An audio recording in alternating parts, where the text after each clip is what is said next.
Welcome to psychiatry section, and we are discussing subject like major depressive disorder, or also known as major depression.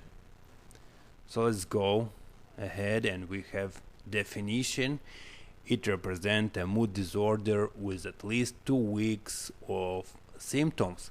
That is a change from the patient's previous level of functioning, and of course must have depressed mood and or anhedonia.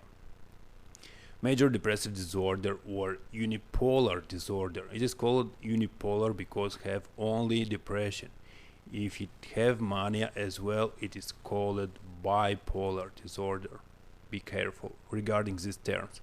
So it is a serious mental disorder that has a lifetime incidence of up to 20% in women and more than 12% in men, making it one of the most common reasons why people seek out mental health services. It is so serious that it interferes with someone's day-to-day life, likely to be working, studying, eating, sleeping, or even resting.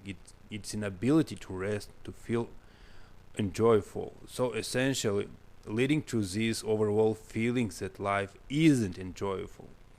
But what causes someone to feel this way? What are the causes?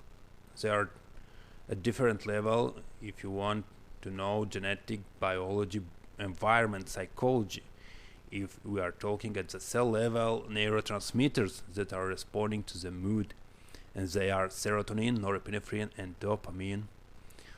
One of the causes of serotonin deficiency could be tryptophan inability to absorb. Why these three neurotransmitters are responsible? Because serotonin is responsive for obsessive compulsions, obsessions and compulsions. Norepinephrine is responding to anxiety and attention, and dopamine for attention, motivation, and pleasure.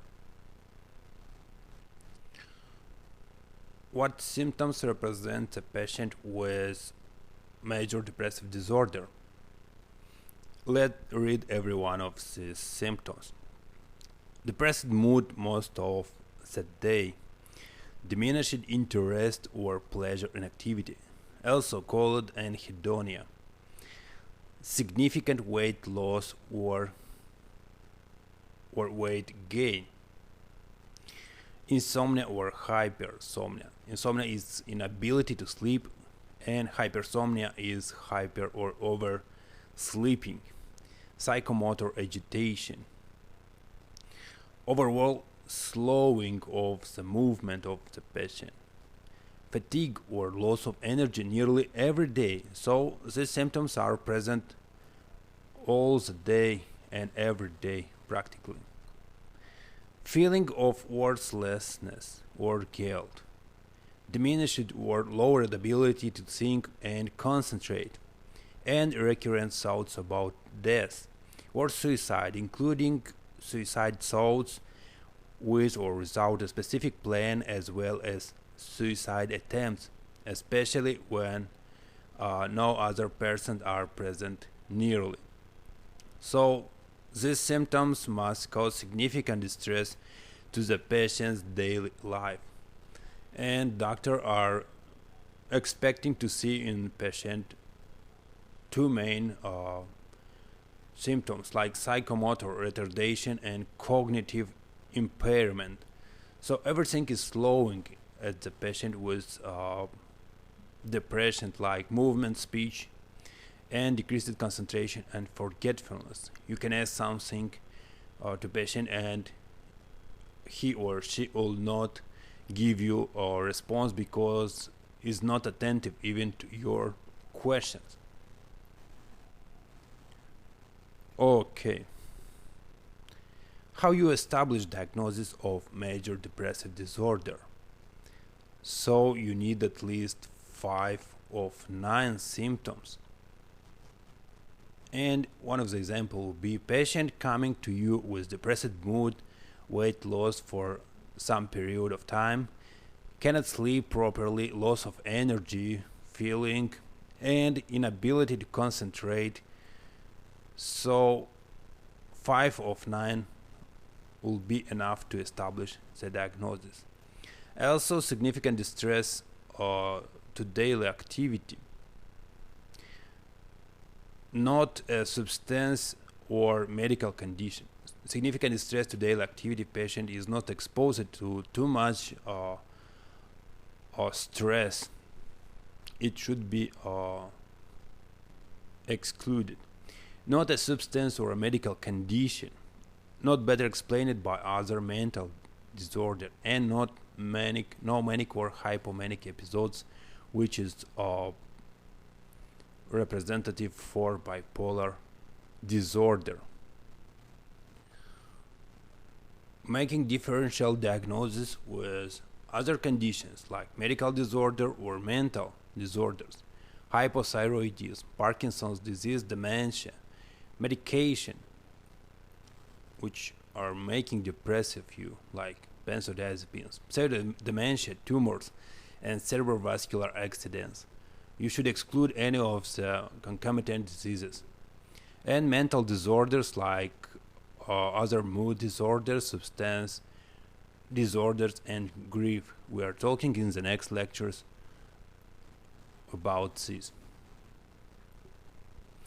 Also, I want to mention that exist many subtypes of major depression or of depression, like atypical depression, or postpartum depression, melancholic depression, and some dysthemias. So what is the treatment of the major depressive disorder?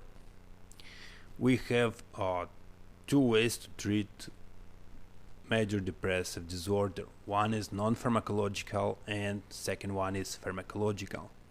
And combination between them. If patient is with not so severe symptoms, we can start non-pharmacological treatment, and it encounter many of the parts like the physical activity, diet, and psychotherapy. Physical activity, so if you are exercising at least 3 times a week for 50 minutes,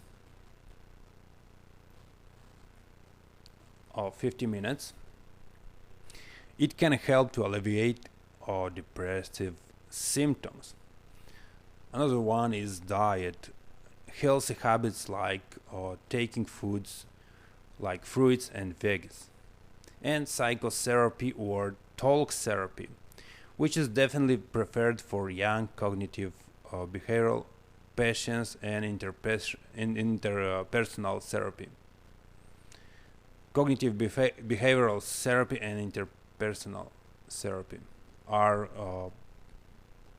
applied to the patient. But this approach depends heavily on the relationship between the patient and the therapist, as well as the clinical skills of the therapist. And as a treatment with medication, first line is SSRIs or serotonin selective serotonin reuptake inhibitors. Next one could be tricyclic acids and monoamine oxidase inhibitors. And if patients have severe depressive or mild depression for a long period of time, then antidepressant medication might be prescribed along with the therapy. But as a final and last line, treatment for severe depression might be performed with electroconvulsive therapy, which stands for electroconvulsive therapy, ECT, and it is when a small and controlled amount of electric current is passed through the brain while patient is under general anesthesia, of course, and it induces brief seizures. Actually, does not seem to be effective far more as in 50% of patients. The reason why electrical induced seizure seems to improve symptoms is not well understood, but it is used. And finally, the most important, love and support from your friends, from your family helps tremendously, and have a strong social support network has been proven to lead to better outcome. Thank you for your watching and have a great time, guys. Enjoy life.